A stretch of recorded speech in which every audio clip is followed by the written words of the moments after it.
जहां हम आपके लिए लेकर आते हैं राजनीति, मनोरंजन, देश दुनिया, खेल और व्यापार जगत की सभी बड़ी खबरों को फटाफट अंदाज में आधे घंटे में। मैं हूं शहला निगार। आइए खबरों को देख लेते हैं तेज रफ्तार के साथ।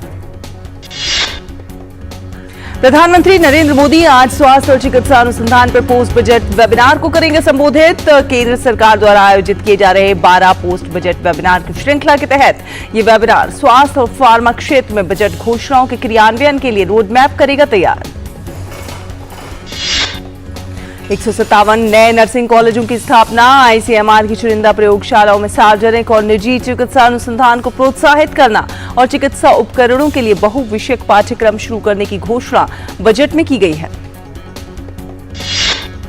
स्किल सेल एनीमिया उन्मूलन मिशन के तहत प्रभावित जनजातीय इलाके में 7 करोड़ लोगों की स्क्रीनिंग की जाएगी। वेबिनार में स्वास्थ्य और फार्मा सेक्टर को कवर करते हुए एक साथ 3 ब्रेकआउट सत्र आयोजित होंगे। इन सत्रों में नए नर्सिंग कॉलेजों की स्थापना, आईसीएमआर प्रयोगशालाओं के सार्वजनिक और निजी क्षेत्र द्वारा उपयोग, फार्मा क्षेत्र में नवाचार और चिकित्सा उपकरणों के लिए बहुविषयक पाठ्यक्रमों से संबंधित बजट घोषणाओं को कवर किया जाएगा। इस वेबिनार में केंद्र सरकार से संबंधित मंत्रालयों और विभागों के मंत्री और सचिव शामिल होंगे। इसके अलावा राज्य, केंद्र शासित प्रदेशों के स्वास्थ्य विभागों के हितधारक, स्वास्थ्य और फार्मा क्षेत्र के विशेषज्ञ भी इस वेबिनार में हिस्सा लेंगे। मेघालय में विधानसभा के नवनिर्वाचित सदस्यों की आज शिलांग में बैठक होगी। इसके लिए विधानसभा का विशेष सत्र बुलाया गया है। विशेष सत्र के दौरान ही विधानसभा अध्यक्ष का भी चुनाव कराया जाना है। 59 सदस्यों वाले नए सदन की आज होने वाली बैठक में प्रोटेम स्पीकर नवनिर्वाचित विधायकों को पद की शपथ दिलाएंगे। सदन की बैठक 9 मार्च को फिर से होगी और इस दौरान अध्यक्ष का चुनाव कराया जाएगा। इस बीच मेघालय में कॉनरॉड संगमा की नेशनल पीपुल्स पार्टी वाले गठबंधन को 2 बड़े क्षेत्रीय दलों यूनाइटेड डेमोक्रेटिक पार्टी और पीपुल्स डेमोक्रेटिक फ्रंट का समर्थन मिल गया है। यूडीपी के अध्यक्ष मैटवाह लिंगडोह ने कॉनरॉड के संगमा को लिखे एक पत्र में समर्थन की बात कही। यूडीपी ने 11 सीटें हासिल की हैं। इस तरह से एनपीपी को अब राज्य में 45 विधायकों का समर्थन हासिल हो गया है। 2 विधायक वाले भाजपा और एचएसपीडीपी के अलावा 2 निर्दलीय विधायकों ने पहले ही अपना समर्थन पत्र एनपीपी को सौंप दिया है। नागालैंड में सभी दलों ने एनडीपी भाजपा गठबंधन को बिना शर्त समर्थन दे दिया है। इसी के साथ नागालैंड में अब विपक्ष रहित सरकार चलेगी। चुनाव पूर्व गठबंधन सहयोगी एनडीपी भाजपा ने क्रमशः 25 और 12 सीटों पर जीत हासिल की थी। नागालैंड की सभी पार्टियों ने अब एक साथ मिलकर सरकार चलाने का निर्णय लिया है। नागालैंड में एनसीपी को 7, एनपीपी को 5, लोजपा रामविलास को 2, नागा पीपुल्स फ्रंट, एनपीएफ और आरपीआई अठावले को 2 और जदयू को 1 सीट पर विजय हासिल हुई। हालांकि एनडीपी भाजपा गठबंधन ने अभी तक सरकार गठन का दावा पेश नहीं किया है, लेकिन उसे अपनी दूसरी पारी जारी रखने के लिए अन्य राजनीतिक दलों से बिना शर्त समर्थन मिला है। इस बीच कल नागालैंड के मुख्यमंत्री नेफ्यू रियो ने नई दिल्ली में केंद्रीय गृह मंत्री अमित शाह और भाजपा अध्यक्ष जेपी नड्डा से मुलाकात की। उनके साथ असम के मुख्यमंत्री हिमंता बिस्वा शर्मा भी मौजूद थे। नागालैंड के सीएम ने भाजपा द्वारा नई सरकार के गठन के लिए समर्थन देने पर आभार जताया। उन्होंने अमित शाह और जेपी नड्डा को शपथ ग्रहण समारोह के लिए आमंत्रित भी किया। भारत की G20 अध्यक्षता में बैठकों का सिलसिला जारी है। आज वित्तीय समावेशन के लिए वैश्विक भागीदारी की बैठक का हैदराबाद में शुभारंभ होगा। 2 दिवसीय बैठक के दौरान विशेष रूप से वैश्विक दक्षिण की उभरती हुई अर्थव्यवस्थाओं के साथ ज्ञान और अनुभव विनिमय पर चर्चा होगी। इस बैठक से पहले हुए एक मंथन में कल वित्तीय समावेशन भागीदारी विषय पर आर्थिक मामलों के सचिव अजय सेठ ने अपने विचार रखे। उन्होंने कहा कि भारत की मंशा इसे पूरे विश्व, विशेषकर वैश्विक दक्षिण के लिए और प्रासंगिक बनाने की है। बैठक के लिए जुटे प्रतिनिधियों ने वैश्विक दक्षिण के सरोकारों को लेकर भारत के प्रयासों को सराहा। प्रतिनिधियों ने वित्तीय समावेश को लेकर भारत के साथ काम करने की इच्छा भी जताई। नौसेना कमांडरों का सम्मेलन भारत के पहले स्वदेशी विमान वाहक पोत INS विक्रांत पर आज से शुरू होगा। ये पहला मौका है जब कमांडरों के सम्मेलन का पहला चरण समुद्र में आयोजित किया जाएगा। रक्षा मंत्री राजनाथ सिंह सम्मेलन के उद्घाटन के दिन INS विक्रांत पर नौसेना कमांडरों को संबोधित करेंगे। रक्षा प्रमुख और भारतीय सेना और भारतीय वायुसेना के प्रमुख भी बाद के दिनों में नौसेना के कमांडरों के साथ बातचीत करेंगे। तीनों सेनाओं के बीच सामान्य संचालन के अनुकूल वातावरण तैयार करने के साथ साथ राष्ट्र की रक्षा और भारत के राष्ट्रीय हितों को लेकर तीनों सेनाओं के बीच तालमेल कायम रखने और त्वरित कार्रवाई से जुड़ी समस्याओं का समाधान करना भी इसका उद्देश्य है। नौसेना अध्यक्ष अन्य नौसेना कमांडरों के साथ पिछले 6 महीनों में लगातार भारतीय नौसेना द्वारा किए गए प्रमुख संचालन, सामग्री रसद, मानव संसाधन विकास, प्रशिक्षण और प्रशासनिक गतिविधियों की समीक्षा करेंगे और महत्वपूर्ण गतिविधियों और पहलों के लिए भविष्य की योजनाओं पर विचार विमर्श करेंगे। सम्मेलन के दौरान नौसेना कमांडरों को 22 नवंबर को भारतीय नौसेना में लागू की गई अग्निपथ योजना पर नवीनतम जानकारी भी दी जाएगी। भारतीय नौसेना ने अरब सागर में अपने जहाज से ब्रह्मोस मिसाइल का सफल परीक्षण किया है। इसके बूस्टर को DRDO द्वारा तैयार किया गया है। इस मिसाइल ने अरब सागर में अपने टारगेट पर सटीक हमला किया। मिसाइल में स्वदेशी सामग्री बढ़ाने पर ब्रह्मोस एरोस्पेस लगातार काम कर रहा है। केंद्रीय कृषि और किसान कल्याण मंत्रालय के लघु किसान कृषि व्यवसाय कंसोर्टियम के प्रबंध ने कहा कि नागरिकों को ONDC के माई स्टोर के माध्यम से मोटे अनाज बेचने वाले FPO से सीधे खरीदने के लिए प्रोत्साहित किया जा रहा है। उन्होंने कहा कि मिलेट गिव अवे भारत सरकार के केंद्रीय कृषि और किसान कल्याण मंत्रालय द्वारा परिवर्तित एक सोसाइटी लघु किसान कृषि व्यवसाय संघ द्वारा चलाया जा रहा एक विशेष विपणन अभियान है। इस अभियान के तहत SFAC का उद्देश्य देश के छोटे और सीमांत किसानों की सहायता करने के उद्देश्य से सीधे FPO किसानों से खरीदारी को बढ़ावा देना है।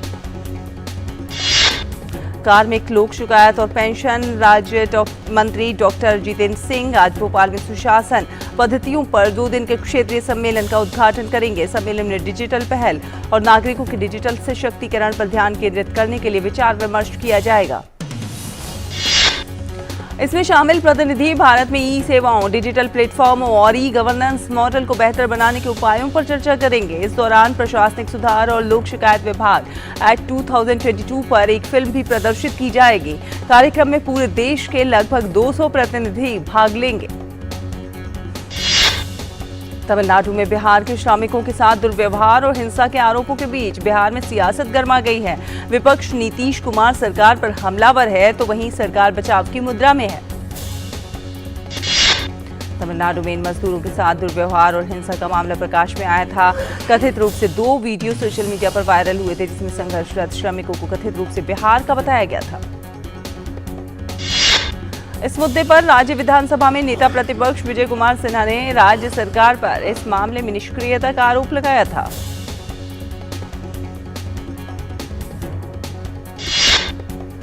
हालांकि राज्य सरकार तुरंत बचाव की मुद्रा में आ गई और प्रदेश के अतिरिक्त महानिदेशक कानून और व्यवस्था जितेंद्र कुमार गंगवार ने शुक्रवार को प्रेस कॉन्फ्रेंस करके वीडियो को भ्रामक बताया।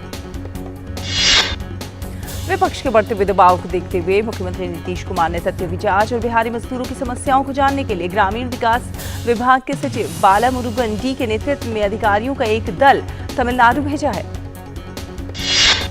उधर रविवार को उप मुख्यमंत्री तेजस्वी यादव ने सरकार का बचाव करते हुए कहा कि बिहार के श्रमिकों की सुरक्षा की जिम्मेदारी उनकी सरकार की तो है, लेकिन 2 राज्यों के बीच विवाद की स्थिति में केंद्र को हस्तक्षेप करना चाहिए।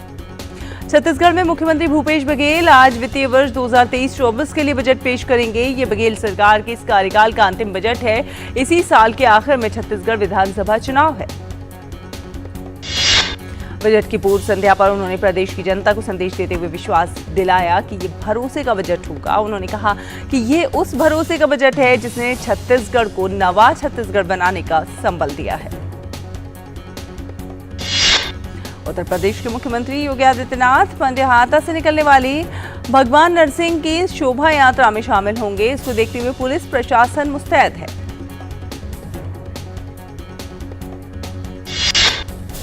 रुकेंगे एक छोटे से ब्रेक के लिए। ब्रेक के उस पार कुछ और खबरें होंगी, आप देखते रहिए डीडी न्यूज। शुरू करो, डालो बुनियाद, घर महल नजर आएगा। वंडर लाइए, वंडर नहीं, फर्क नजर आएगा। वंडर सीमेंट, फर्क नजर आएगा। ब्रेक के बाद स्वागत है आपका। आप देख रहे हैं एक्सप्रेस 100। रुक करेंगे कुछ अन्य खबरों का। गोरखपुर में परंपरागत रूप से निकलने वाली भगवान नरसिंह की शोभा यात्रा एवं रंग भरी होली पावन पर्व पर पुलिस ने फ्लैग मार्च निकाला। पुलिस की तरफ से यात्रा के लिए सुरक्षा के चाक चौबंद और पुख्ता इंतजाम किए गए थे। ड्रोन की मदद से असामाजिक तत्वों द्वारा छतों पर ईंट और पत्थर रखने का पता ड्रोन के सर्च अभियान के दौरान चला और उसे तुरंत वहां से हटाने का निर्देश दिया गया। इसके अलावा डीएम और एसएसपी और जिले के आला अधिकारियों और एसएसबी के जवानों के साथ शोभा यात्रा के मार्ग निरीक्षण किया गया। ये शोभा यात्रा वर्षों से चली आ रही है, लेकिन कोविड की वजह से 2 सालों तक इसका आयोजन नहीं हो पाया था। उत्तर प्रदेश के इटावा में जल जीवन मिशन के लिए गोदाम में पहुंचे 37 लाख के सामान की चोरी का मामला सामने आया है। गोदाम से लगभग 37 से 38 लाख रुपए की कीमत की ब्रास का सामान चोरी हुआ है। चोरी में 4-5 लोगों के शामिल होने का अंदेशा जताया जा रहा है। उत्तर प्रदेश के पुराने लखनऊ में त्योहारों की सुरक्षा को देखते हुए प्रशासन की तरफ से पैदल गश्त का आयोजन किया गया। लखनऊ के डीसीपी पश्चिम एस चिनप्पा ने कहा कि गश्त में आरएएफ फोर्स भी मौजूद थी। आगामी त्योहार की कुशलता के लिए सभी तैयारियां हो गई हैं। अवांछनीय तत्वों पर कार्रवाई जारी है। पीस कमेटी मीटिंग का आयोजन कर सभी को दिशा निर्देश बताए गए हैं। धर्मगुरुओं के साथ भी बैठक की गई है। उत्तर प्रदेश के बलिया में पुलिस ने कछुए की तस्करी मामले में 3 संदिग्ध लोगों को गिरफ्तार किया है। इनके पास से 97 कछुए बरामद किए गए हैं। कछुओं को आजमगढ़ से लाया गया था और वो इसे कोलकाता लेकर जा रहे थे। पुलिस अभियुक्तों से पूछताछ कर रही है कि इसके पीछे किसका हाथ है। उसका पता लगाने की कोशिशें लगातार जारी हैं। तेलंगाना की राजधानी हैदराबाद में होली को लेकर तैयारियां जोरों पर हैं। होली और होलिकोत्सव को लेकर लोग बाजार में खरीदारी कर रहे हैं। रंग, गुलाल, पिचकारी, मुखौटे, विंग, बलून, तरह तरह के आइटम से बाजार अटे पड़े हैं। दिल्ली के प्राइवेट स्कूलों में नर्सरी, केजी और क्लास 1 की फ्री सीटों के लिए आवेदन करने का आज आखिरी दिन है। सभी प्राइवेट स्कूलों की economically weaker section, disadvantage group और स्पेशल बच्चों की कैटेगरी की सीटों के लिए आज सुबह 10 बजे तक अप्लाई ऑनलाइन किया जा सकता है। दिल्ली स्थित राजघाट पर पूर्वांचल माटी महोत्सव का 6ठा संस्करण रविवार को आयोजित हुआ। पूर्वांचल की कला संस्कृति को सहेजने के साथ साथ एक भारत श्रेष्ठ भारत की भावना को साकार करते हुए इस महोत्सव में राजस्थान के राज्यपाल कलराज मिश्र ने भाग लिया। इस अवसर पर माटी ट्रस्ट के चेयरमैन राम बहादुर राय ने कहा कि ये महोत्सव पूर्वांचल की लोक संस्कृति को दिल्ली सहित देश भर में आगे बढ़ाने का प्लेटफॉर्म है। इस बार होली पर सरकार सॉवरेन गोल्ड बॉन्ड में निवेश करने का मौका दे रही है। सॉवरेन गोल्ड बॉन्ड स्कीम 2022-23 की चौथी सीरीज आज से खुलेगी। इसमें 10 मार्च तक निवेश करने का मौका है। केंद्र सरकार ने नैनो यूरिया के बाद अब नैनो डीएपी को भी मंजूरी दे दी है। प्रधानमंत्री के विजन आत्मनिर्भर भारत के तहत सरकार का ये कदम किसानों के लिए बहुत फायदेमंद साबित होने वाला है। सोशल मीडिया प्लेटफॉर्म फेसबुक के यूजर्स के लिए नए क्रिएटिव एक्सप्लोजन फीचर्स लॉन्च किए गए हैं। अब फेसबुक यूजर्स 90 सेकंड की रील बना सकेंगे। पहले सिर्फ 60 सेकंड तक की लिमिट थी। बाजार में इस बार लोगों ने चाइनीज रंगों का बायकॉट करने का फैसला लिया है। ज्यादातर लोग भारत में ही बने गुलाल और रंग खरीदना चाहते हैं। आत्मनिर्भर भारत को बढ़ावा देने के लिए इस बार मेड इन इंडिया गुलाल लोगों की पहली पसंद बना हुआ है। भारतीय रेल का उत्तर मध्य रेलवे जोन उत्तर प्रदेश के प्रयागराज और मुंबई के लोकमान्य तिलक टर्मिनल के बीच होली स्पेशल ट्रेन चलाने जा रहा है। उत्तर मध्य रेलवे द्वारा चलाई जाने वाली इस होली स्पेशल ट्रेन से सिर्फ उत्तर प्रदेश और महाराष्ट्र के लोगों की ही नहीं बल्कि मध्य प्रदेश के भी हजारों लोगों को फायदा होगा। कनाडा के उच्चायोग ने गुरुग्राम में महिला दौड़ she leads here she leads now का आयोजन करके अंतर्राष्ट्रीय महिला दिवस मनाया। इसका मकसद महिलाओं के नेतृत्व और लैंगिक समानता को बढ़ावा देना था। भारत ने कनाडा के उच्चायुक्त कैमरन मैके ने प्रत्येक दौड़ को झंडी दिखाकर रवाना किया। उन्होंने निर्णय लेने में महिलाओं की समान भागीदारी के महत्व पर भी प्रकाश डाला। She leads here, she leads now के इस कार्यक्रम में विविध पृष्ठभूमियों जैसे कि नागरिक समाज संगठन, शैक्षणिक संस्थान, निगम, समुदाय के नेता और आम लोगों से लगभग 1000 प्रतिभागियों ने भाग लिया। पाकिस्तान में तोशाखाना मामले में गैर जमानती वारंट का सामना कर रहे पूर्व प्रधानमंत्री इमरान खान ने देश के मुख्य न्यायाधीश अमर अता बांजियाल को एक पत्र लिखा है। पाकिस्तान तहरीक इंसाफ के अध्यक्ष ने पत्र में कहा है कि मैं एक बहुत ही महत्वपूर्ण मुद्दे पर आपका ध्यान आकर्षित करना चाहता हूं। इमरान खान ने पत्र में कहा है कि सत्ता परिवर्तन अभियान के माध्यम से मेरी सरकार को हटाने के बाद से मुझे संदिग्ध एफआईआर धमकियों का सामना करना पड़ा और अंततः मेरी हत्या करने की भी कोशिश हुई। इस बीच पाकिस्तान की सरकार ने इलेक्ट्रॉनिक मीडिया में पूर्व प्रधानमंत्री इमरान खान के भाषण और प्रेस कॉन्फ्रेंस पर तत्काल प्रभाव से रोक लगा दी है। एक आदेश में पाकिस्तान के इलेक्ट्रॉनिक मीडिया नियामक प्राधिकरण ने कहा है कि इमरान खान से जुड़े किसी भी वीडियो पर, किसी भी सैटेलाइट टीवी नेटवर्क पर प्रसारित होने पर तत्काल रोक लगाई जाती है।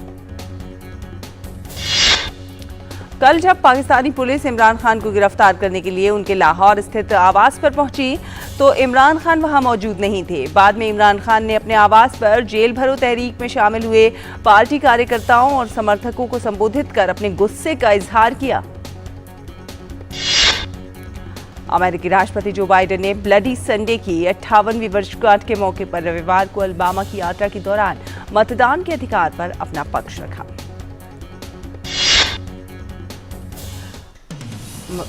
राष्ट्रपति की यात्रा का मकसद जनता को मताधिकार संबंधी अधिकारों के प्रति सरकार के प्रयासों से अवगत कराना है। राष्ट्रपति ने एडमंड पैट्स ब्रिज पर बात की, जहां सैनिकों ने 1965 के वोटिंग राइट मार्च करने वाले के खिलाफ आंसू गैस का इस्तेमाल किया था। मलेशिया में लगातार भारी और मूसलाधार बारिश की वजह से बाढ़ की स्थिति उत्पन्न हो गई है। सिंगापुर की सीमा से सटे राज्य जोहोर बाढ़ से सबसे ज्यादा प्रभावित हुआ है। बाढ़ की वजह से 40,000 लोगों को अपने घरों को छोड़ने के लिए मजबूर होना पड़ा है।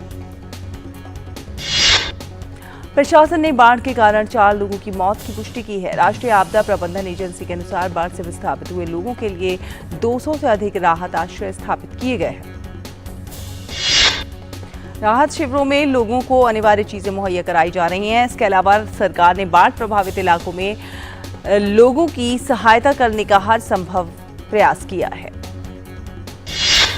दक्षिण पूर्वी बांग्लादेश में रोहिंग्या शरणार्थी शिविर में अचानक आग लग गई। आग की चपेट में आने की वजह से 3000 आश्रय गृह जल गए और हजारों लोग बेघर हो गए। दक्षिण पूर्वी बांग्लादेश का ये इलाका घनी आबादी वाला है, जहां बड़ी संख्या में रोहिंग्या शरणार्थी शिविर मौजूद है। फिलहाल आग पर काबू पा लिया गया है।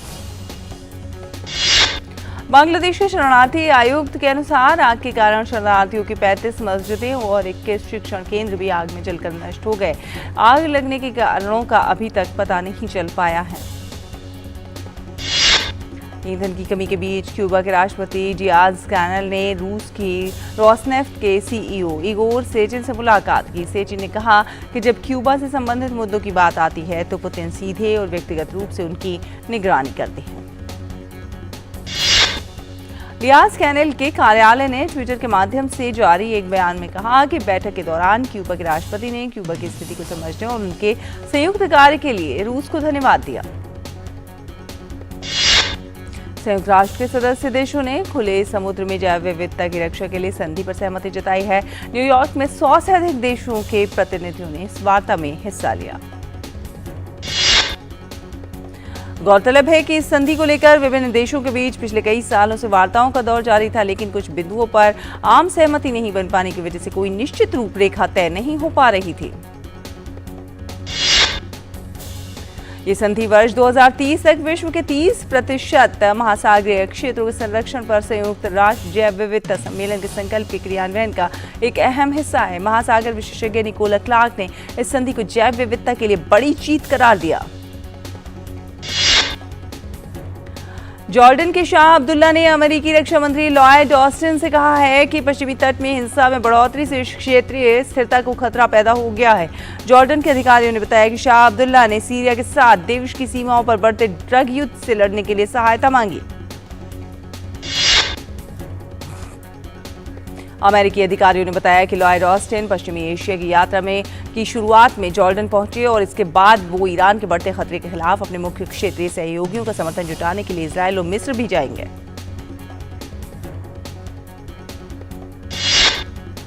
यहाँ वक्त एक और छोटे से ब्रेक का है। जल्द हाजिर होंगे कुछ और खबरों के साथ। देखते रहिए एक्सप्रेस 100। शुरू करो, डालो बुनियाद, घर महल नजर आएगा। वंडर लाइए, वंडर अपनाइए, फर्क नजर आएगा। वंडर सीमेंट, फर्क नजर आएगा। जन औषधि केंद्रों पर मिलने वाली दवाओं की कीमत बाजार में जो दवाएं मिलती हैं उसी क्वालिटी की, लेकिन जन औषधि केंद्र में 50% से 90% तक उसकी कीमत कम होती है। भारतीय जन औषधि परियोजना के अंतर्गत अब तक देश भर में हजारों जन औषधि केंद्र खोले जा चुके हैं, जहां पर 1759 से अधिक दवाइयां और 280 सर्जिकल उपकरण बहुत ही कम कीमतों पर उपलब्ध हैं। अधिक जानकारी के लिए जन औषधि सुगम मोबाइल ऐप को डाउनलोड करें या टोल फ्री नंबर पर कॉल करें। सस्ती एवं उत्तम दवाएं जन औषधि केंद्र से लाएं।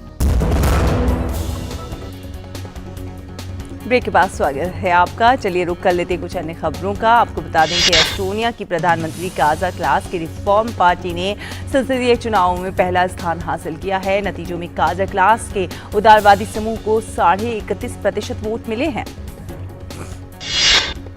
अति दक्षिणपंथी EKRE पार्टी 16.1% मतों के साथ दूसरे स्थान पर है।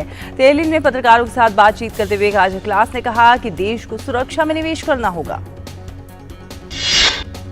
महिला प्रीमियर लीग में रविवार को मुंबई के DY पाटिल स्टेडियम में खेले गए मुकाबले में यूपी वॉरियर्स ने गुजरात जॉइंट्स को 3 विकेट से हरा दिया।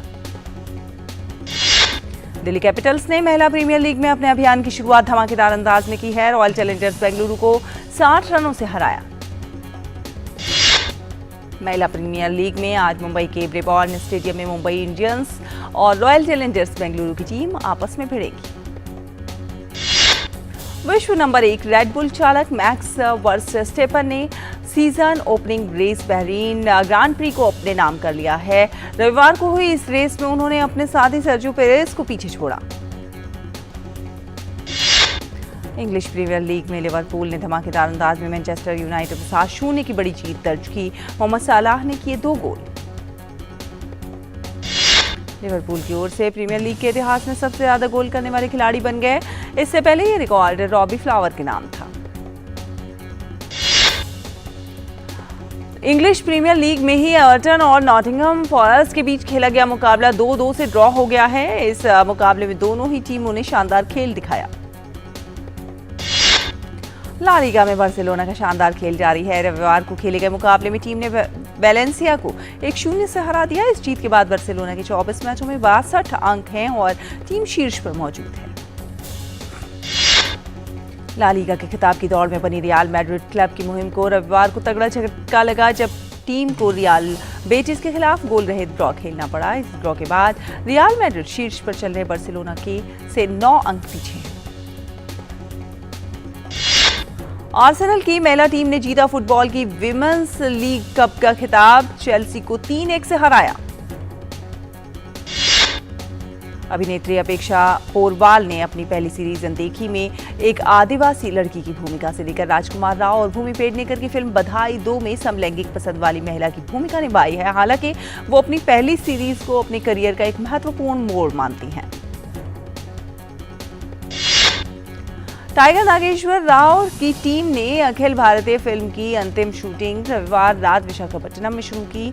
वो अंतिम शेड्यूल में कुछ महत्वपूर्ण दृश्यों पर काम कर रहे हैं, जिसमें कोर टीम भाग ले रही है।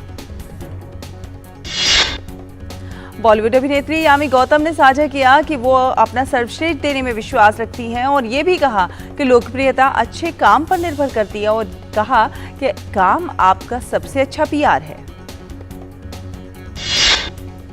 हाल ही में 2 अलग अलग मौकों पर भारतीय सिनेमा के सितारे अल्लू अर्जुन और Ranbir Kapoor Dutch DJ Martin Garrix के साथ मंच पर शामिल हुए। 2 बार के MTV EMA विजेता बेंगलुरु, चेन्नई, हैदराबाद, पुणे, मुंबई, कोलकाता और नई दिल्ली और अहमदाबाद का दौरा कर रहे हैं।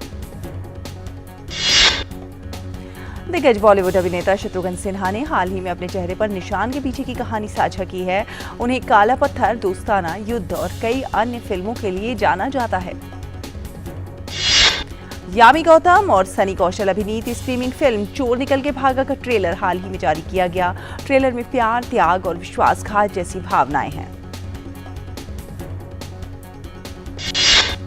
अभिनेता शरद केलकर अजय सिंह द्वारा निर्देशित अपकमिंग फिल्म चोर निकल के भागा में यामी गौतम के साथ नजर आएंगे। कन्नड़ फिल्म उद्योग की एक और अखिल भारतीय फिल्म कब्जा की टीम ने घोषणा की है कि बॉलीवुड के महानायक अमिताभ बच्चन ने शनिवार को फिल्म का ट्रेलर लॉन्च किया।